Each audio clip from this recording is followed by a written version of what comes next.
Denver Shoop 101 West Mall Hadlock. I came in here about the ordinance on the solid waste. I was in court here a while back, and there was a couple before me that was in there, and people have been dumping stuff on their property. So they been cleaning up, I guess, it seems like for the last year or something. When they have time, they're quite done, and they're still being taken up here in the court.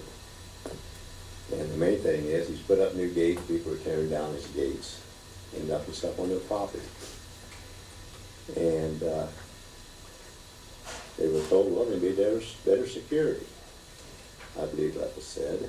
And so they got a hold of law enforcement, but they couldn't do anything about it. And the judge at the time said, well, that's your responsibility. If you can't take care of it, I guess you'll just have to sell your property. Is that what that ordinance really meant? There's people that aren't doing nothing, that are being fined or persecuted for somebody else doing something illegal on their property because of that ordinance. It's very vague to start with. And they said, you know, we're right next to state land. Now people are driving up on the state land and they're dumping stuff. And there's stuff all up that road that's on state land. They're next to some state land.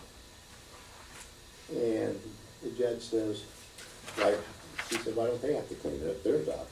Well, that's out of my jurisdiction, so I guess it's all right to dump on state land because you don't have to clean it up. And also on the ordinance, like I said, it's always been very vague as far as I'm concerned. I believe you should look at that and just see what it means. Some of the stuff that's been said to me, and looking at my yard, yes, it's a mess. But I always said environmentally, if it isn't hurting nothing, who's to say what I can and can't have in my yard? I could have a brand new car sitting there, I guess, and if I wasn't driving it, they said it has to be used for what it's intended for.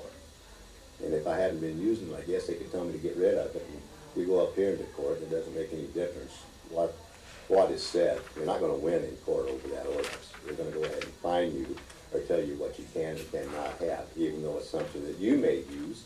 I'm sure you people have stuff in your yard that I would say junk that can't be used, but you may have a use for. Who's to say what is or is not good with that ordinance? But according to the ordinance, if you work for the county and the health department, all you got to do is say it's no good and we will get rid of it or we will fine you. I think you better look at this ordinance and just decide who makes the decision on what is or is not good in your yard and what can be used. Because there's many different things that I do. You know, I can use a lot of the stuff that I do have. If something I ain't going to use, I will get rid of. But I'm getting forced to get rid of stuff that I can use just because I don't want to get fined. And it's really starting to upset me quite a bit. I'm tired of being a